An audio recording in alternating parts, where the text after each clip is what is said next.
Hello everyone, welcome back to our channel. ఈ blog వచ్చేసి నేను ఇండియాకి వెళ్ళే రోజుది. సో ఆ రోజైతే నేనైతే 8:30 అయ్యింది టైమ్. సో ఇంకా నేనైతే బయలుదేరడానికి అయితే మొత్తం అంతా కూడా రెడీ అయితే చేసుకున్నాము. అక్కడ బాగా చలిగా ఉంటుంది కాబట్టి స్వెటర్ అయితే వేసుకున్నాను అనమాట. సో ఇక్కడ బయట చూస్తే అయితే తెలుస్తుంది, నైట్ టైం అయితే బయలుదేరుతున్నాము. ఇక్కడ వెళ్ళేసరికి కనీసం 1 అవర్ టైం పడుతుంది కదా అని చెప్పేసి కాస్త ఎర్లీగా అయితే బయలుదేరాము. బట్ గూగుల్ మ్యాప్ అయితే పెట్టుకుంటే అదైతే వేరే రూట్లో చూపించింది. అటు నుంచి వెళ్తే జస్ట్ 30 మినిట్స్లోనే వెళ్ళిపోయాము. ఇండియాకి ముందే వెళ్ళాల్సి ఉంది, బట్ పోస్ట్పోన్ చేసుకుంటూ సో ఇంక ఈ రోజుకైతే కుదిరింది. ఆల్రెడీ నేను షేర్ చేశాను కదా, లాప్రోస్కోపీ సర్జరీ అయితే అయ్యింది. సో దాని తర్వాత ఫర్దర్ ట్రీట్మెంట్కి నేనైతే ఇంకా వెళ్ళలేదు. అందుకే ఇప్పుడు పోస్ట్పోన్ చేసుకున్న తర్వాత ఇప్పుడైతే వెళ్తున్నాను. డాక్టర్కి ముందే ఇన్ఫామ్ చేస్తే సో డాక్టర్ అయితే నాకు జర్నీ ఏ రోజైతే ఉందో నేను అక్కడికి రీచ్ అయిన తర్వాత వెంటనే నేను హాస్పిటల్కి కూడా వెళ్ళాల్సి ఉంది. దారిలో అయితే వెళ్తూ ఉండగా ఇక్కడంతా ఫుల్ ఎగ్జిబిషన్ అయితే పెట్టారు.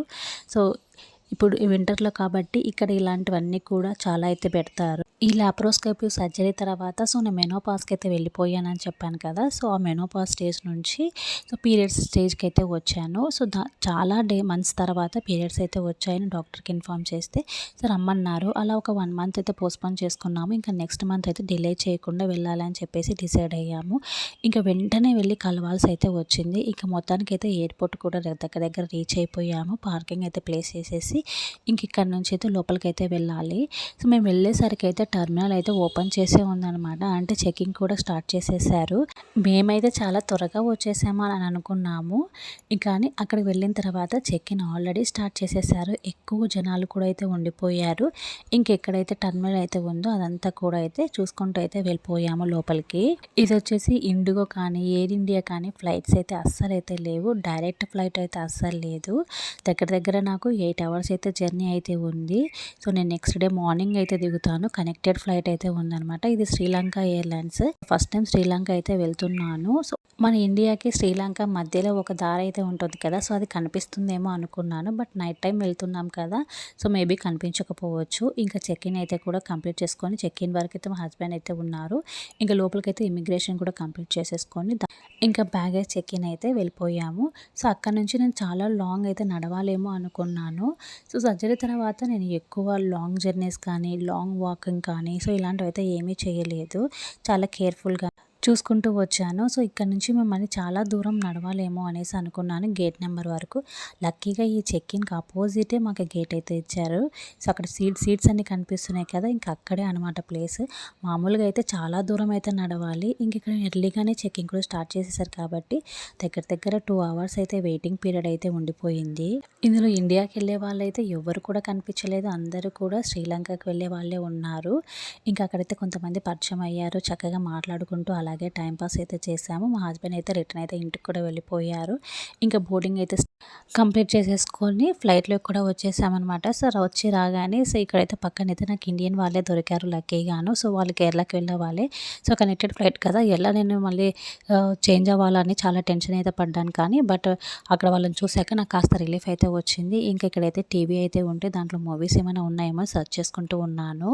సో ఇక్కడైతే మొత్తం అన్నీ కూడా ఏ తెలుగు మూవీస్ అయితే కనిపించలేదు. English, Hindi, comedy movies, funny movies అయితే రిలేటెడ్గా అయితే ఉన్నాయి. ఇందులోనే ఏదో ఒకటి లే అని చెప్పేసి ఇంకా మూవీ అయితే సెర్చ్ చేసేది ఏదో ఒక మూవీ అయితే పెట్టుకొని అలాగే మ్యూట్లోనే పెట్టి చూస్తున్నాను. ఇంగ్లీష్ సబ్ టైటిల్స్ అలాగా ఉంటాయి కదా అని చెప్పేసి కొంచెం సేపు తర్వాత హెడ్సెట్ అయితే తీసుకొని వచ్చి అయితే ఇచ్చారు. ఇంకా మొత్తం అంతా కూడా సెటిల్ అయిపోయిన తర్వాత హెడ్సెట్ అయితే ఇచ్చిన తర్వాత ఇంకా మూవీ అయితే కంప్లీట్గా అయితే చక్కగా అయితే చూసుకుంటూ అయితే అలాగే ఉన్నాను. నిద్రపోదాం అనుకున్నాను కానీ పక్కన ఉన్న వాళ్ళకి చిన్న బాబు అయితే ఉన్నారు. సో ఆ బాబు అయితే అస్సలు పడుకోవట్లేదు. ఇంకా కొంచెం సేపటికే వీళ్ళు కూడా ఎయిర్లైన్స్ వాళ్ళైతే ఫుడ్ అయితే తీసుకొని అయితే రావడానికి అయితే వస్తూ ఉన్నారు. మామూలుగా అయితే ఎయిర్ ఇండియా ఇలాంటివి అయితే సో ఫ్రీగా అయితే ఇవ్వరు, బట్ ఈ ఎయిర్లైన్స్ అయితే ఫ్రీగా అయితే ఇచ్చారు. సో చికెన్ రైస్ అయితే తీసుకున్నాను. అలాగే ఒక కేక్ అయితే ఇచ్చారు. ఇంకా ఫుడ్ అంతా కూడా తింటూ ఇక్కడైతే మ్యాప్ అయితే అంతా కూడా పెట్టుకొని చూస్తున్నాను. ఇదైతే కొచ్చిన్ నుంచే వెళ్తుంది, బట్ కొచ్చిన్లో అయితే ఆగదనమాట. కొలంబోలో డ్రాప్ చేసి దాని తర్వాత అక్కడ నుంచి మళ్ళీ కొచ్చిన్కి అయితే వెళ్ళాల్సి ఉంటుంది. సో ఇక్కడైతే మొత్తానికి అయితే శ్రీలంకలో అయితే వెళ్ళాను. ఇక్కడ కూడా వాక్ చేయాలేమో అనుకున్నాను, బట్ మేము దిగిన టర్మినల్ దగ్గరనే మళ్ళీ మాకు కనెక్టింగ్ ఫ్లైట్ అయితే టర్మినల్ అయితే ఇచ్చారు. ఇక్కడ కూడా బోర్డింగ్ అయితే కంప్లీట్ చేసేసుకొని మళ్ళీ ఫ్లైట్కి అయితే వెళ్తున్నాము. సో సేమ్ ఎయిర్లైన్సే వాళ్ళు, కనెక్టెడ్ ఫ్లైట్ అనమాట. సో ఇక్కడ కూడా సీట్స్ అయితే కంఫర్టబుల్గా పిల్లోస్ అవన్నీ కూడా ఇచ్చారు. నా సీట్ అయితే కరెక్ట్గా కరెక్ట్గా ఎగ్జాక్ట్గా ఇక్కడ ఈ వింగ్స్ దగ్గరనే ఇచ్చారు. జనరల్గా అయితే ఫ్లైట్లోని అనౌన్స్మెంట్స్ చేస్తూ ఈ విధంగా వాటి జాగ్రత్తలు తీసుకోవడానికి ఒక రెండి చెప్తూ ఉంటారు. బట్ ఇక్కడైతే మొత్తం అంతగా టీవీలో అయితే చూపించారనమాట, పర్సన్ లేకుండా. శ్రీలంక ఎయిర్పోర్ట్ అయితే మొత్తం అవుట్ సైడ్ నుంచి అయితే ఈ విధంగా ఉంది. కనీసం ఎప్పుడైనా డే టైంలోనే చూద్దామంటే మొత్తం క్లౌడ్స్ అయితే కప్పేసింది. చాలా హైట్కి అయితే తీసుకొని వెళ్ళారు, అసలు ఏమీ కనిపించలేదు. ఇక్కడ కూడా ఒక టూరిస్ట్ ఫ్యామిలీ అనేది ఒక మూవీ అయితే పెట్టుకొని చూశాను. సో ఇక్కడ వీడియోలో అయితే చూశాను అనమాట. సో దీనికోసమే నేను చాలాసేపు వెయిట్ చేశాను, బట్ చూడలేకపోయాను. ఇదంతా క్లౌడీగా ఉంటే అసలు ఏమీ కనిపించలేదు. దూరంగా అక్కడ బ్లాక్గా కొండల్లాగా ఉంది కదా, ఇదేమన్నా రియల్ కొండలేమో అనుకున్నా, మరి తెలియలేదు నాకు ఇది క్లౌడ్సా లేకపోతే రియల్ కొండలా అనేది. మొత్తం అంతా కూడా ఈ విధంగా అయితే ఉన్నాయి, ఏదో మౌంటైన్స్ మీద వెళ్తున్నట్టు అనిపించింది. ఇంకా కొచ్చిన్ కూడా రీచ్ అయిపోయాను. ఇక్కడ కూడా నా బ్యాగ్ అయితే కొంతమంది అయితే హెల్ప్ చేశారు. సో నేనైతే ఇంకా బ్యాగ్ పెట్టేసుకొని ఆల్రెడీ నాకు క్యాబ్ అయితే వచ్చింది. ఒక పర్సన్ అయితే నన్ను తీసుకుని వెళ్ళడానికి అయితే వచ్చారనమాట. ఇంకా నేను ఆ క్యాబ్లోనైతే వెళ్ళిపోయాను.